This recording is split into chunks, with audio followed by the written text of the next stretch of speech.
To support this podcast, go to positivesarcasm.com/donate. Any amount is appreciated. Once again, positivesarcasm.com/donate. Thank you and enjoy the program.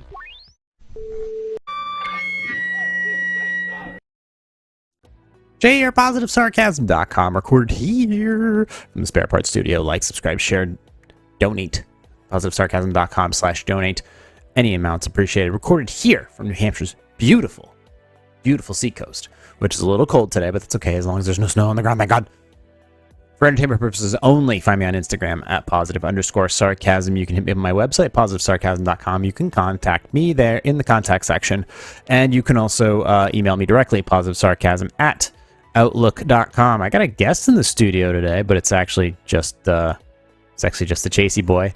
Give you a little quick peek at him. There he is. There's a good boy.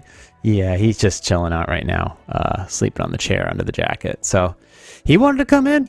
He's more than welcome to come in and hang out, back in the day when he was,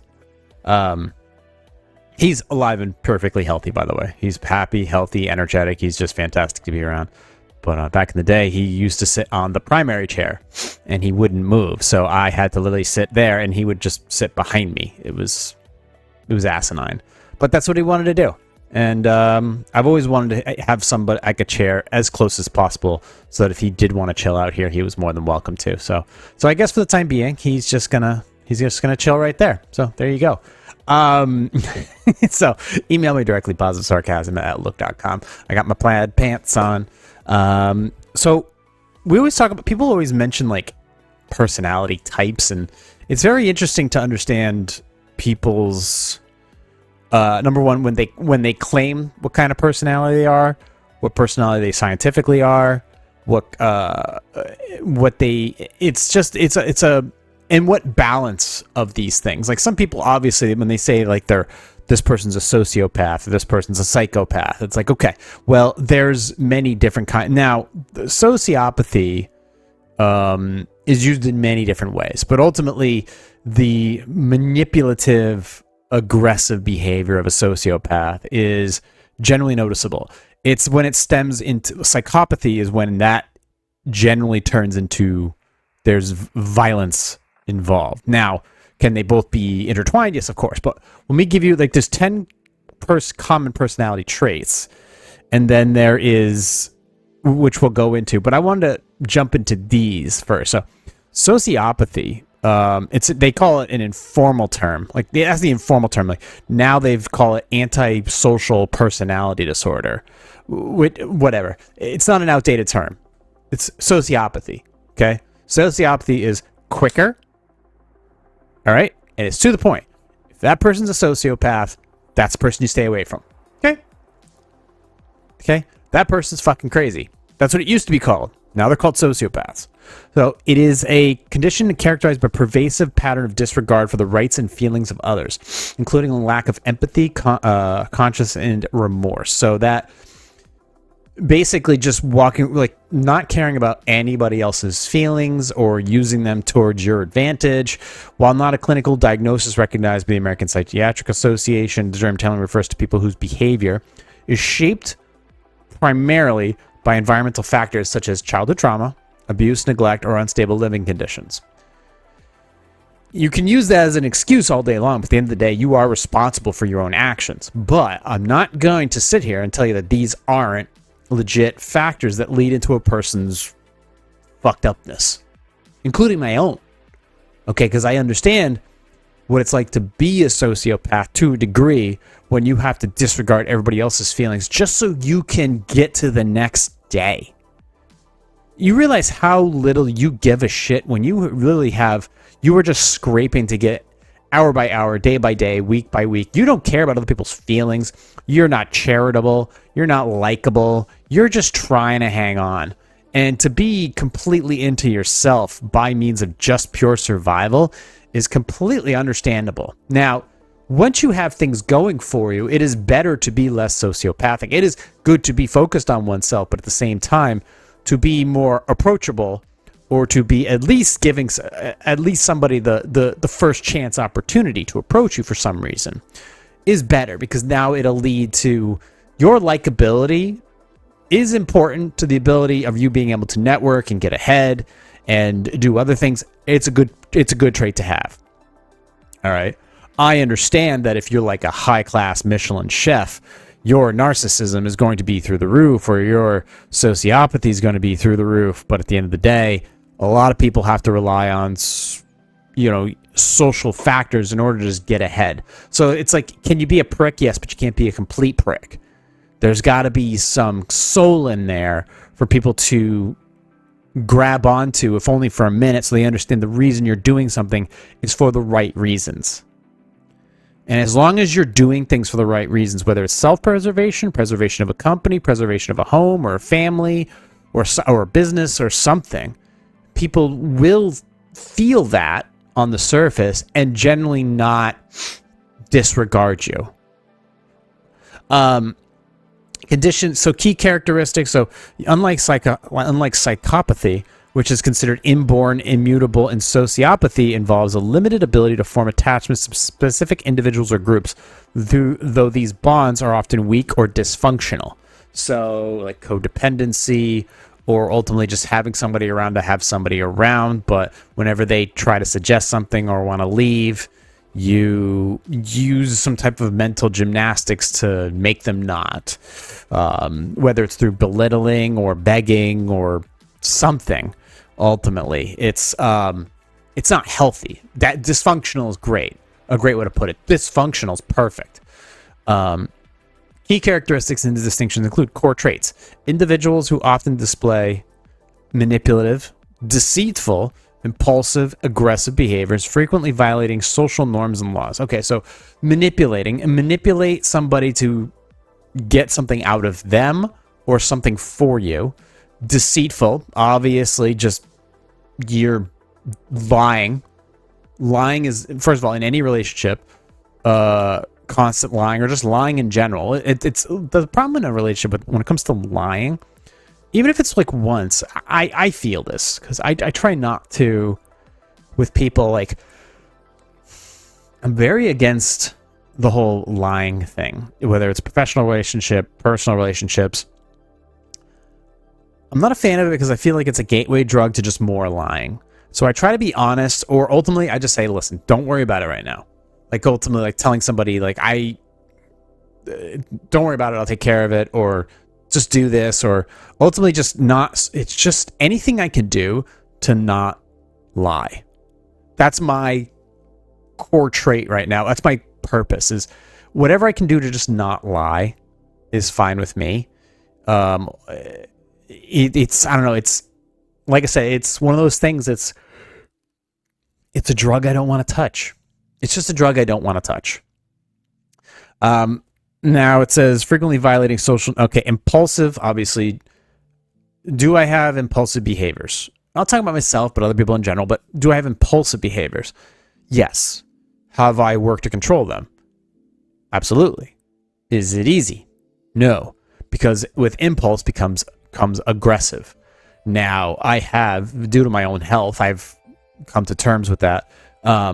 The impulse and the aggressive have come down significantly. Now, I still move at a steady pace, but ultimately I've learned to relax a lot more, because as long as if I'm not being impulsive and aggressive, that means I'm able to think.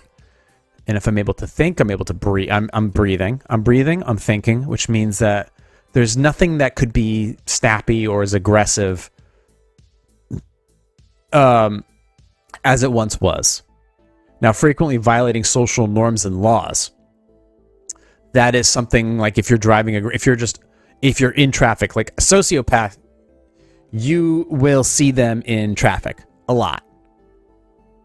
Sociopaths are often easy to spot in traffic. They are aggressive. They don't care about anybody else's safety or whatever. The rules of the road. Impulsive and aggressive behaviors go hand in hand in this perfect situation. Now, you will see me absolutely, especially in my car, sometimes committing to impulsive behaviors because I see other people in traffic who are just bad drivers. They're just bad drivers. So what is worse, an impulsive an aggressive driver or just a bad driver. Now, a bad driver all around is somebody who goes too slow, doesn't know where they're going. They're causing more problems than I would be doing. I want to get from point A to point B, and I obey the vast majority of traffic laws. But when somebody's just being so blatantly slow or just not paying attention, then these things get called out by people who are more aggressive in traffic. That being said, I've calmed down significantly in that department. But, I mean, sometimes I do have to make myself known that you're a fucking idiot when you're in traffic. You need to get out of the way. But not to the point where it's like we're more concerned about like road rage at this point, or tailgating just to tailgate, or high-speed maneuvering through traffic on the highways. These are terrible things. Going through red lights just to go through red lights. These things there's sociopathic nature fixed with all of those items. Causes. Experts believe environmental influences are the major driver, though genetic factors and family history may also increase risk. Okay, well, ultimately, yes, an upbringing can lead to sociopathy depending upon how you were raised, what you saw, what you mirrored or mimicked. These things, now granted, I'm not an expert on these things, but what I saw growing up, perfect example, what I saw growing up, I definitely saw a lot of impulsive, aggressive, borderline sociopathic, narcissistic behaviors. But I understand why it was done. I understand why it was done because to the degree that things were only getting done by one person. Well, no, certain things could only be done by one person. And this one person, unfortunately, did not have the best childhood either. So what that person saw compared to what that person saw compared to what that person saw compared to what this person is seeing, it has thankfully diminished significantly, because I know that I don't want to be involved in any toxic relationships. I do not want to create any toxic relationships. I don't want to be around anybody who's dramatic, psychopathic. I don't want to be anybody on this list to the degree where they can't be productive. I want to be around productive people, and I'm okay with them being a little pathic in some degree. But ultimately, when it starts to diminish the ability to do the job or be of valuable purpose, then it's like, okay, you got a little too much of this, a little too much of that, and it's like, okay, now you have to reassess. And this is something that I've done in my life with irrational behaviors, impulsive thinking, aggressive behaviors, things like that. These sociopathies, this sociopathic behavior, everybody has a bit of it, because ultimately we're all trying to get to one destination. We're all trying to accomplish something. We're all trying to achieve something. And the question is what are you looking, how far are you willing to go? What is your balance? What's your limit for, I'm trying to get this done, but not at the expense of others, depending upon the circumstances. But it's like, do I hurt these people in order to achieve my goals? And that is where you see a lot of that sociopathy. Comparison to psychopathy. Psychopaths are typically more prone to violence, are unable to form genuine bonds, and have a psychological brain difference, whereas sociopaths are more likely to be impulsive and reactive. So if you have like a sociopathic boyfriend or girlfriend, sociopathic boss, sociopathic family members, that's more, I mean, a psychopath, you know that right off the bat. There is a fear of actual violence, whereas perfect example, sociopath, verbal, emotional abuse. Psychopath, physical abuse. That's the line right there. Both are bad. One is life-threatening. Okay? Sociopath, emotional, verbal abuse. Psychopath, physical abuse, threat or threat of. That's the line. Okay? So just keep those in mind. I wanted to go through this because I've talked about this in the past a few times. I even wrote an article about it. It's good to know who you're around and understanding how they form bonds and what their goal is with you in their lives, so you can get a better understanding of if you're going to be around for the long term, whether it be at a job or in a relationship or with a certain around certain family members. or groups, whether they be religious or social. Prevalence approximately 0.2 to 3.3% of the population meets the diagnostic criteria for sociopathy. I think it's gone up more than that. I think it's a lot more than that. I'd say it's probably in like the double digits for sure. I'd say, I don't know, 10, 20%.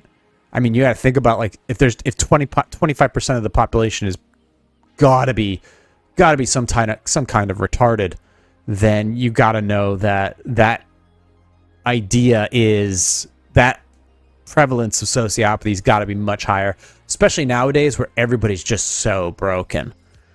Treatment. Common interventions include cognitive behavioral therapy, antipsychotic drugs, mood stabilizers, though outcomes are often challenging. So why would you take an antipsychotic drug for a sociopathic behavior? Wouldn't you be taking anti-sociopathic drugs? I don't know. Not that I'd say those antipsychotic drugs are of any value.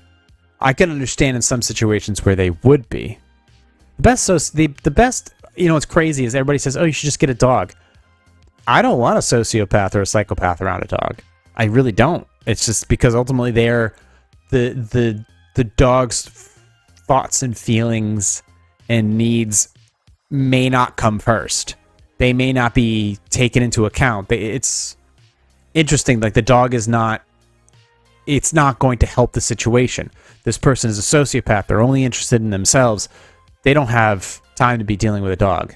The dog has certain needs, and those just like anybody else. Like I treat my dog with the absolute utmost like respect and discipline and love and care, and his needs. He eats before I do. He deserves to be taken care of first before I do. If there's no food in the house, he eats before I do. Like, I will starve to make sure that he is fed. I will make sure he is taken care of because he has given me the ability to express love and compassion and appreciation before anything else. He's responsible for that. And he's probably the reason why I am not as aggressive or as emotionally or mentally displaced. I'd say it's thanks to him. Now there's obviously other factors involved, such as my relationships that involved. Now it's much better. So, but he got the ball rolling, which is why he gets the treatment that he gets. So the treatment, they say, there's also mood stabilizers, though outcomes are often challenging. There are some other mood stabilizers out there. There's things that are calm you and relax you. You can start by, like, if you're a bit of a twitchy individual, you can start with, like, theanine and 5-HTP and, new mood and things like that. But ultimately, you could start with your diet, your sleep pattern. Sleep has been important for me recently. Actually, I had a good night's sleep last night. And I feel much better today. And I actually talked to a couple people I know, and I think the things that I'm going to, this whole irregular heartbeat thing, has absolutely everything to do with sleep and high amounts of stress. I talked to somebody who actually had like a bypass surgery. Like they went in, they had some heartburn. Felt like heartburn, constant heartburn. They walked into the ER and they said, I got some heartburn. I just want to have it looked at. And they operated on him. They stuck a balloon in his leg that day. He said he said to me directly, he goes, you'd know it if you had like a blood clot or something. So very interesting conversation that ultimately calmed me down. It made me realize maybe this is just a high stress amount. So I will be taking a lot more care knowing that. And it actually, I mean, I haven't been properly diagnosed yet. But it automatically hearing that made me feel better. Like imagine that, being told that it's all in your head, bitch, is an amazing thing. Now, it's still dangerous because of the health factor involved with not being able to sleep. Now, I find it fascinating that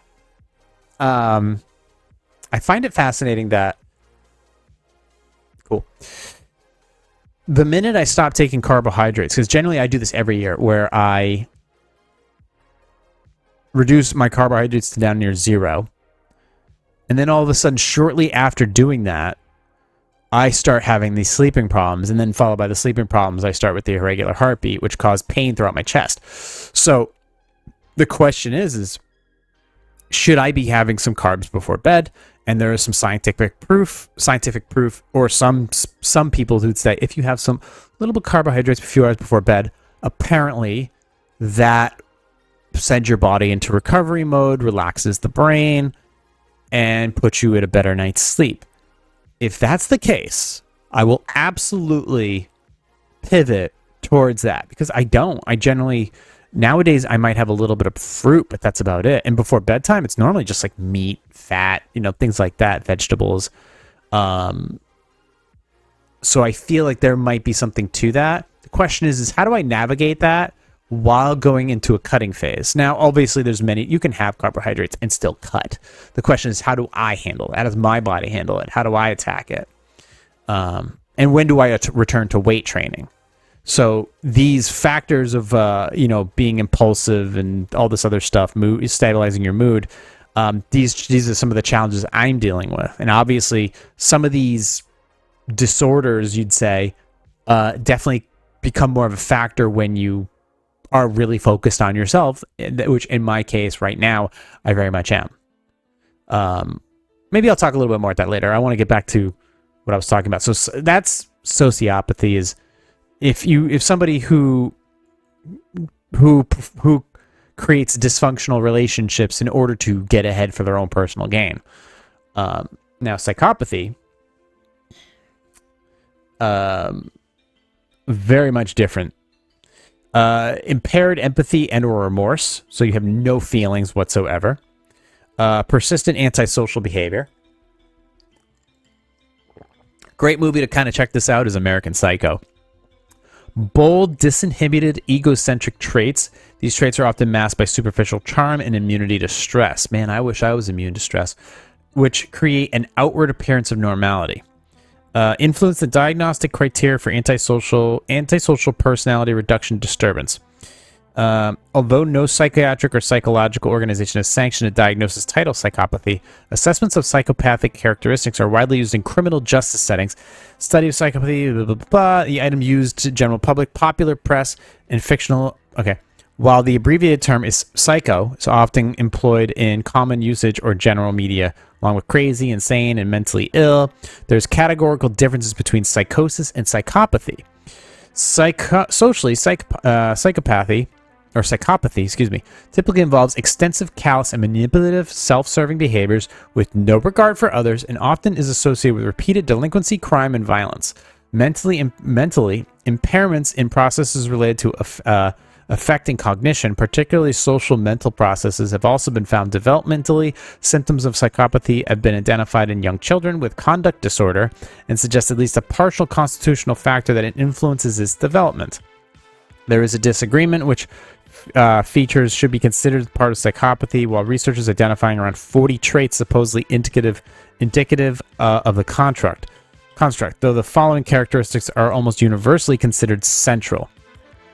Low anxiety and fearlessness, arrogant and deceitful interpersonal style, impression management or superficial charm, basically inflated and grandiose sense of self-worth, pathological lying, deceit, and manipulative for personal gain. Okay, I pretty much just explained that, but that's what they're saying. It's a little more cohesive than my interpretation of it.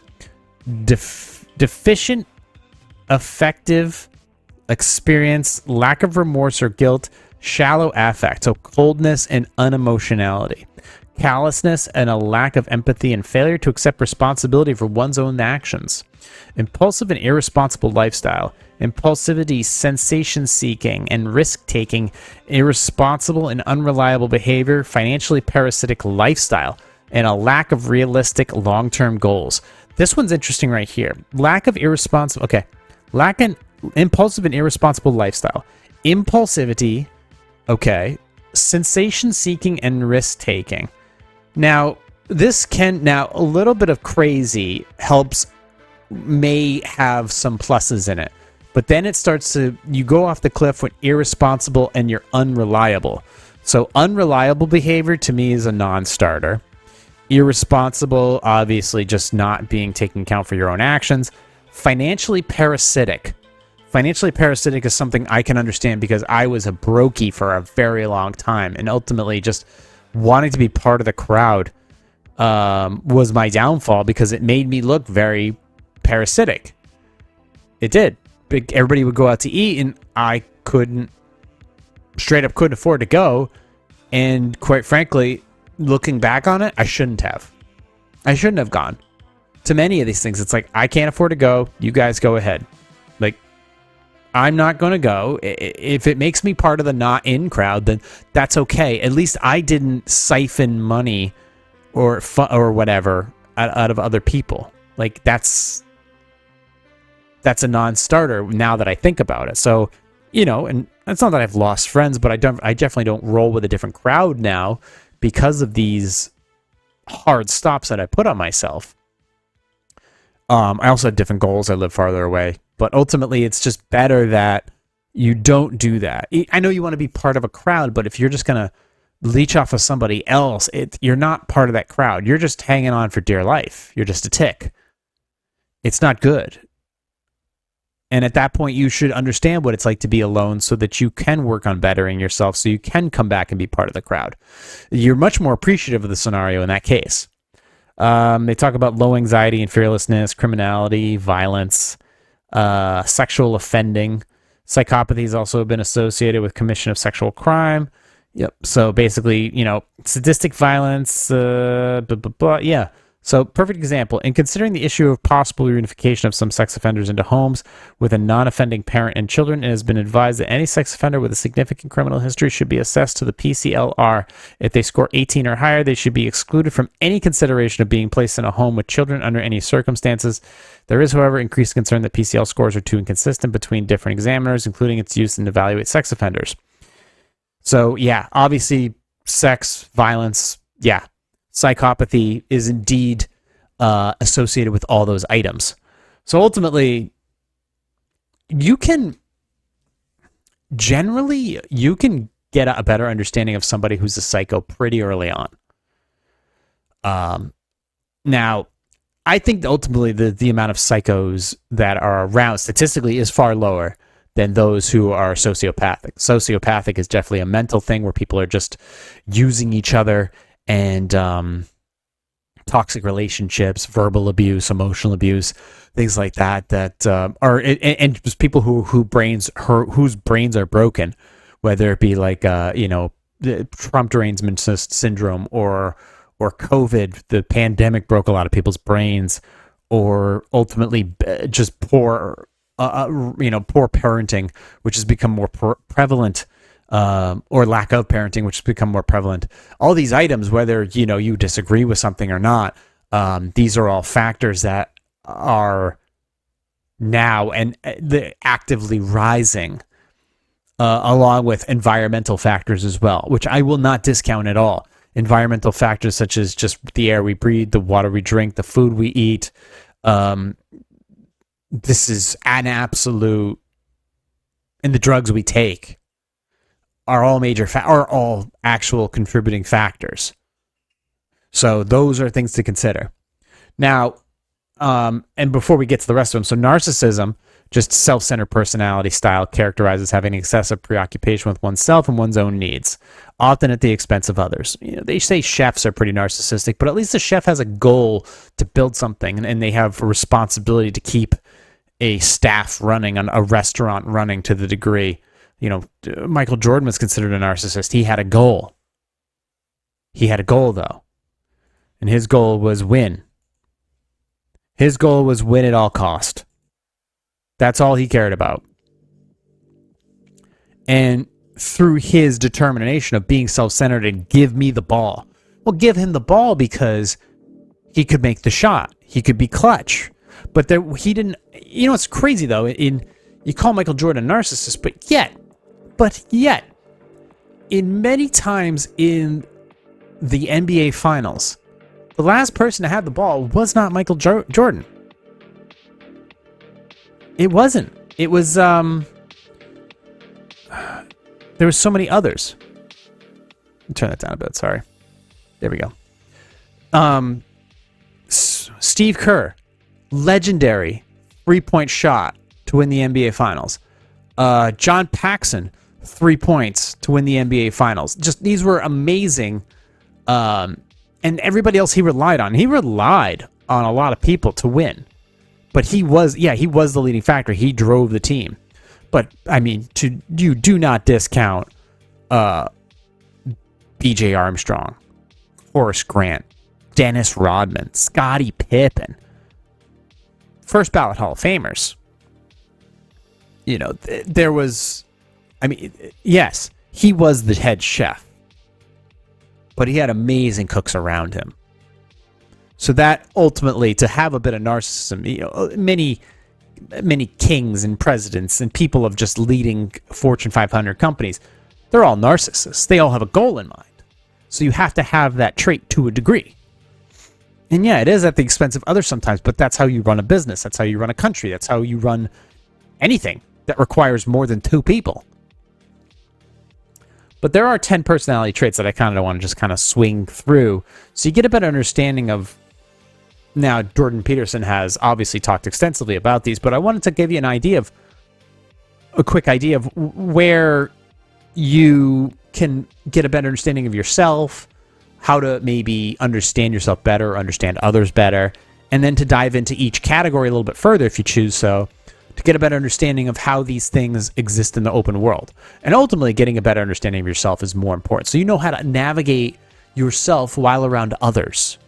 It's important to understand how to navigate yourself around others so you know how to act properly in a social environment or in a work environment, which is a social environment. Or in a relationship or with family. So they talk about number 1 is openness. So the tendency to embrace new arts, ideas, values, emotions, and behaviors. Now, I have generally, if these are not destructive ideas, values, emotions, and behaviors, it's like, okay, well, new kinds of arts. Okay, well, what does that mean? Like new music? You know, okay, well, in that case, yeah, I generally love to hear new types of music. It doesn't have to all be the same thing. I'm still not a huge country fan, but I do appreciate folk music. You know, I do appreciate bare knuckle music or raw music or unplugged music. I do appreciate that. I have gone out of my way to actually listen to way more relaxed music so that I have just a much easier day, just a much chill day. Ideas and values. At least appreciating other people's values. I do have a limit though. There is a limit where my principles come into play, and I generally try to stick to my principles. Emotions and behaviors. So that's just openness, the tendency to embrace new arts, ideas, values, emotions, and behaviors. Conscientiousness, the proclivity to be cautious on time for appointments, to follow rules, and to work hard.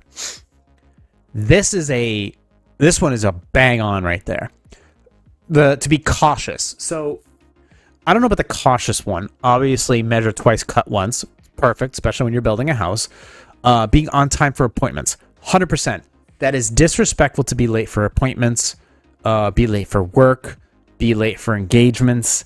This is a non-starter for me. This is a perfect example of an unreliable person that you just don't want around, you don't want to work with, period, flat out. To follow rules. Yes, following rules, unless they press against your principles, then you should speak up about them. And then ultimately working hard, absolutely working hard, working intelligently, conscientiousness. A lot of these factors apply for ultimately just being part of society to the degree where you're going to continue to be useful in an evolving society, in an evolving workforce. So I'm a huge fan of that one. I don't know if you could be a huge fan of conscientiousness, but I'm just going to be that anyways. Extroversion, the proclivity to be talkative, sociable, and enjoy the company of others, especially being gratified with social gatherings and attention. So I'm sometimes talkative, but ultimately I'm mostly chill.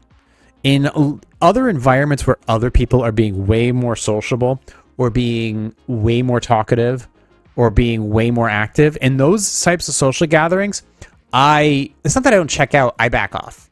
I back off, I relax, I let everybody else do their thing. If people come to me and talk to me, then I welcome them in.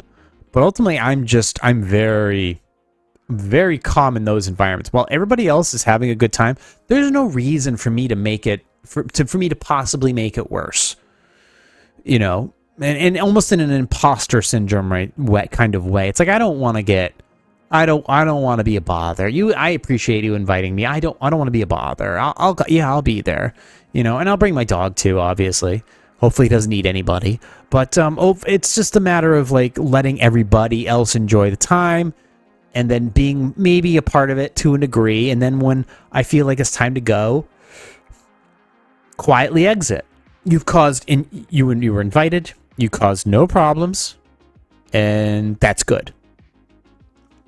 And I just leave it at that. Agreeableness. The inclination to agree with and follow others rather than express one's thoughts and decisions.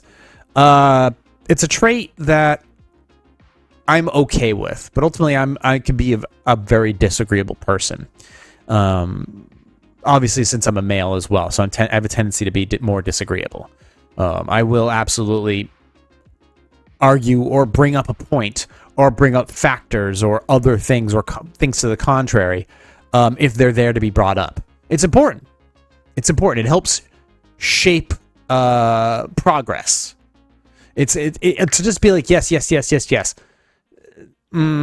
That will only get you so far. It's good if you're working with, if your main goal is just working with people, but if you have tasks to get done, ultimately you kind of you got to stray from just being agreeable all the time. Because ultimately it doesn't breed any productive conflict, I guess you'd say. Neuroticism, tendency to regularly experiment negative emotions such as anger, concern, and grief, as well as being interpersonally sensitive. I'm a little sensitive, definitely a little sensitive. I feel anger, I feel concern, and definitely feel grief at times. And negative emotion definitely follows me around. If I gotta go wake up and pee at night, and then all of a sudden I have my brain is like spinning, and sometimes the negative emotions, the negative thoughts will tend to run away with themselves. And I don't know if this moves along with neuroticism, but definitely the negative emotions have plagued me somewhat. But I've learned to work with them and just have a more relaxed attitude towards things. Ultimately, just kind of, if I am in a certain mood or something, just closing my door and just trying to work through something. And then when I feel like I can be part of the world again, then I reopen my door, I reopen my mood, I reopen my thoughts and feelings to people. But the anger is something I've worked on a lot. I've found it almost unnecessary at this point to be angry. So I've generally removed it from I don't use it a lot. Like, I get elevated, but just to feel anger is not working for me right now. So that's one thing I've generally kind of pulled back on significantly. Machiavellianism. Individuals with this trait manipulate the behavior of others, often through deception, and are frequently interested in money and power, using others to accomplish these goals. Am I interested in money? Yes. Am I interested in power? No. I'm interested in being competent. I'm not interested in power. I'd rather not have power. I only have the power to direct myself in a more positive manner. Direct my life in a more positive manner. I don't want to have really power over others. That doesn't even feel good to say. Like, you have the power to fire somebody. Okay, that's great. You also have the power to hire somebody. You also have the power to improve somebody. But the power, I'm not actively seeking power. I'm not actively or passively seeking power. I am actively and passively seeking money. But I'm not doing it through deception or through the manipulation of behavior of others. I'm not doing that. So that's, correct. I'm not doing that. That's not my plan. I'm trying to do this all very passively through my own efforts. So Machiavellianism is not part of my personality trait. The need for achievement or motivated. So motivated. Those who have a strong desire for success, who want to accomplish a lot and set high standards of excellence. They work hard and persistently toward long-term goals. According to studies, economic growth is influenced in part by individuals who have a strong desire to succeed. Like it's the Pareto principle. It's like basically there's a small amount of people who do a large amount of the work in workforces and government, things like that. So you should absolutely have long-term goals. You should have some short-term goals. So I've talked about this in the past on other podcasts, so you can go back and watch those. But, what's your goals for this week? Goals for the next few months? Goals for the next 3 years? Next 5 years? Next 10 years? Next 20 years? Next 30 years? And it's like, okay. And those goals need to be set in stone. Like, we're going to financially get to these points, because once you are financially all set, everything else is on the table for you. But you can't do it at the expense of your own health, though. I mean, between the ages of 20 and 30, you can get away with working to the point of exhaustion. By the time you're 30, though, you need to back off. By the time you're 30, you need to back off. You need to be smarter about how you approach things by then. Otherwise, you are jeopardizing your own health in order to chase that dollar and chase that success or chase that power or chase that title or whatever. And you're starting to play Russian roulette at that point. Need for cognition. People who have a high need for cognition find it rewarding to understand things and are willing to expend significant cognitive effort in this pursuit, such as people enjoy learning in the process of attempting to comprehend new concepts. Just, lifelong learners, people who want to speak 10 different languages or want to learn quantum mechanics. Martial arts. Absolutely. These are just highly driven people that they burn a shit ton of calories just through the process of learning, through the process of studying, through the process of tinkering, trial and error. It's important. Sometimes getting your hands dirty to figure out what the frick is going on up all in here. And that's okay. That's perfectly okay to do. Let's see. Authoritarianism. Oh boy. Authoritarians believe in strict social hierarchies in which they are completely obedient to those above them and demand total obedience from their subordinates. The authoritarian personality is very uncomfortable with uncertainty because it is rigid in its adherence to rules. I understand like having strict guidelines and things like that, but there has to be some. Here's the thing: most buildings nowadays are built to be flexible. So most skyscrapers have the ability to flex now. Most buildings in California have the ability to flex. This allows them to stay structurally intact. Now, however, buildings that are not, and that's because of earthquakes. A building that doesn't flex now has the tendency to crack every time there's a little bit of shift here and there or high winds. By doing that, that building has a higher likelihood of failing, and you can't have that happen. Same thing in a relationship, or same thing in a job or business or whatever. Family, you have to have some flexibility. You have to have some ability to it's like maneuvering. It's like a car that can only drive in a straight line. You're eventually there's no road that's that straight, I don't think. Otherwise you might as well not have a steering wheel. You're just going to fly right off the road. You have to have some flexibility. Otherwise, the authoritarian, there's just no rules. You would have straight North Korea. North Korea is that is the definition of authoritarianism. One person, one set of rules, and absolutely no other way around it. You follow these lines of rules, that's it. And you have to give this much effort. So those are the guidelines. But yeah, it's like a building. It's got to have some flex. You have to have some flex. Otherwise, you're going to crumble in time. One little crack and the whole system fails. Narcissism. And we just talked about that. Self-love is so strong in this narcissistic personality that it leads to excessive vanity, conceit, and selfishness. That's a good, I'm glad I reread this too. Excessive vanity, always focused on personal appearance, how you look, what you drive. I have that to a degree. Obviously, I like driving decent cars. I like dressing well. I like having a bit of flair. I like nice timepieces. I like a bit of cleaning up. I like looking good, but that's also part of being like the social norm. I want to fit into society. I want to dress the part, look the part, drive the part. I don't want to look disheveled and out of place. I get where there's maybe a value to that, but at the end of the day, I want to have a nice front, a nice appearance, and at least complement it with a halfway decent personality. So there's that. Narcissistic person frequency. Okay. So, and selfishness. Yeah. I'm selfish. I'm definitely selfish. I dedicated this whole room to being a studio. I wanted to live by the ocean. No exceptions. I have definitely some selfishness in me.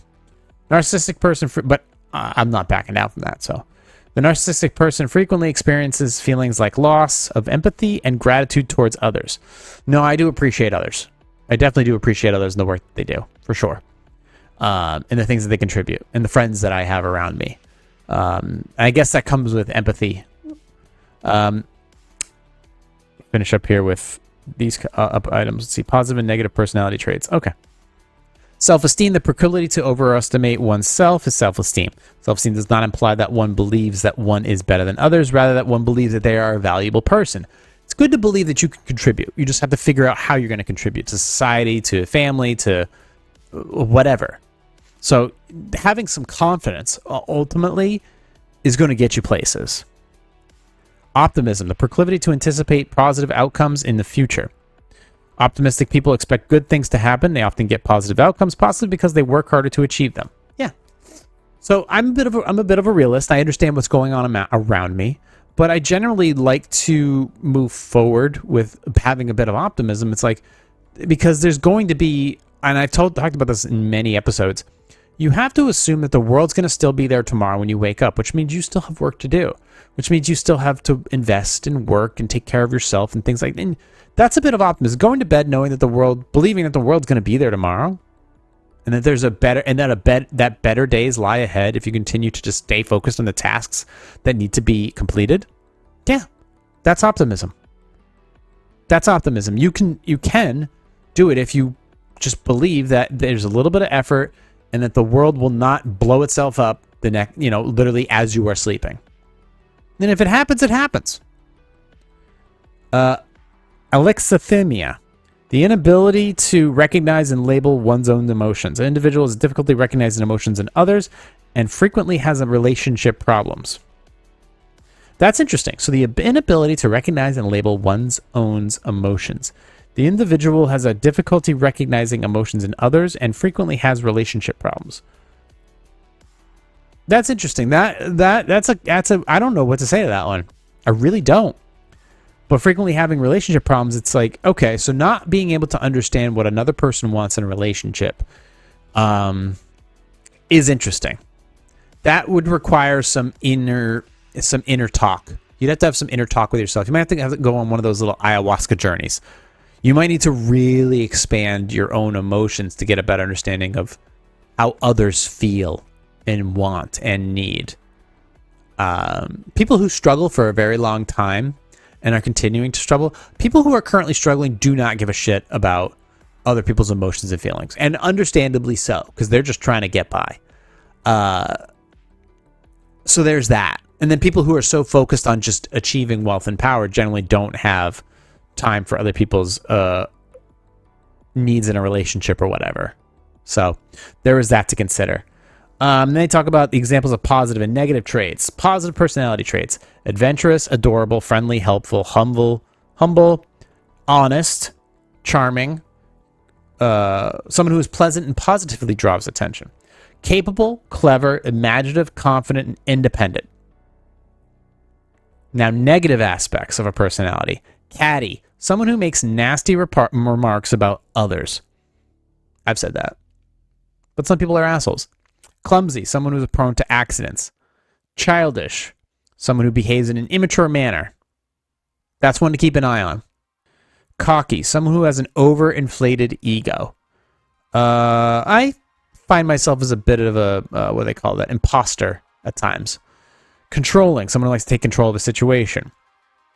Sometimes you have to take control of a situation if you deem it out of control.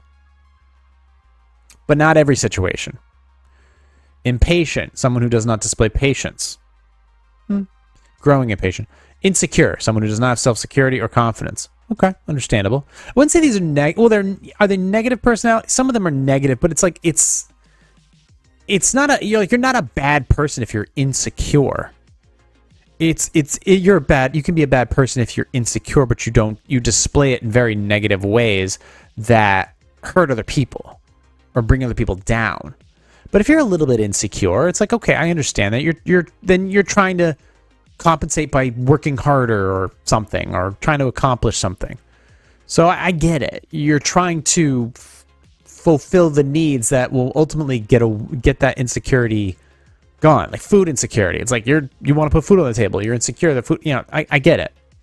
Jealous, someone who is envious of other people or things. I'm not jealous of other people. Definitely not. I'm not jealous of other, like, if my friends are successful, great, awesome, good for them. I want them to be successful. I want my family to be successful. People at your workplace. If other people are excelling at your workplace, good for them. Even if they know somebody, doesn't matter. Good for them. It's not your problem. Because at the end of the day, don't worry about what they're doing or what they're making, because their paycheck does not pay your bills. So you need to focus on what you're doing. Just focus on what you're doing and nobody else, and you'll be fine. Otherwise, you're just going to end up becoming part of the problem. Rebellious, someone who goes against the rules.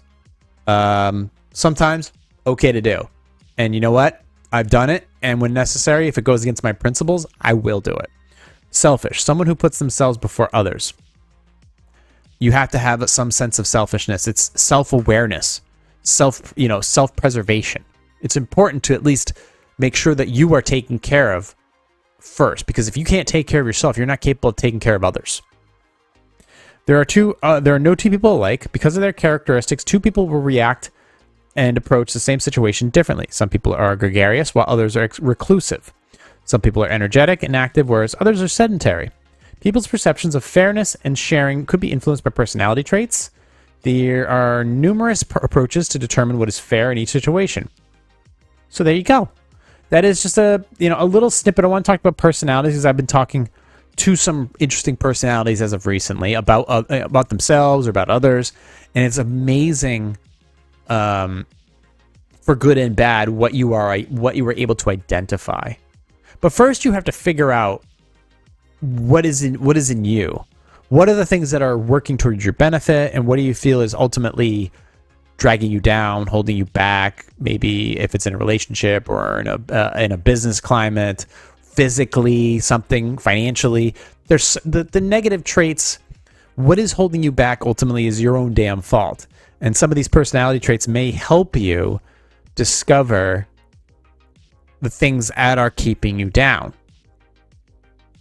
And if you can go through these traits and just understand them better, maybe like, okay, well, you know what, that kind of, I mean, obviously some of these people, they read this like, that's not me, that's not me, that's not me, that's not me.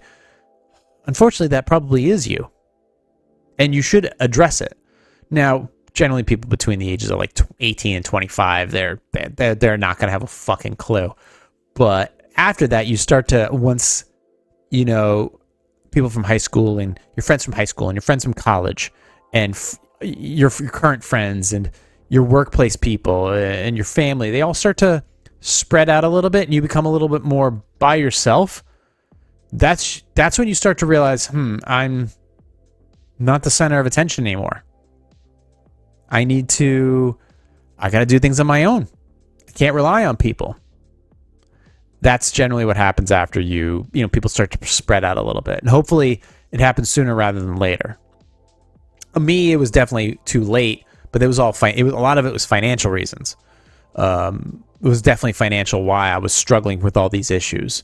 If I was more confident financially back in the day, I think some of these issues may not have cropped up. Or maybe they would have. Like I said, I'm not certified in any of this stuff, but I did bring it up, and maybe it'll be of some value to you. So, what's the puppy doing? Let's bring him up and before we close up shop here. You can find me on Instagram at @positive_sarcasm. You can hit me up on my website, positivesarcasm.com. You can email me directly, positivesarcasm@outlook.com. Once again, we talked about personality traits, and I wanted you to get a better understanding of them. So if you have any questions, concerns, or comments about these, or some disagreements, please let me know. You can email me if you want. Like, subscribe, share, donate, positivesarcasm.com/donate. Any much appreciated. And of course, you can hit me up anywhere this podcast are downloadable audio-wise. Spotify, iHeartRadio, TuneIn, Podcast Addict. Downloadable from my website, streamable from my website, positivesarcasm.com. It's also available on Substack. Video version of this podcast is available on YouTube and Rumble. So make sure you like and subscribe and share. Nice little podcast here in my neck of the woods. And another week of getting it done. So in the meantime, thank you for listening, watching, and subscribing. And I'll talk to you all next week before I go on vacation. Recorded here from the Spare Parts Studio, alongside New Hampshire's beautiful seacoast, for entertainment purposes only. This has been a Positive Sarcasm presentation.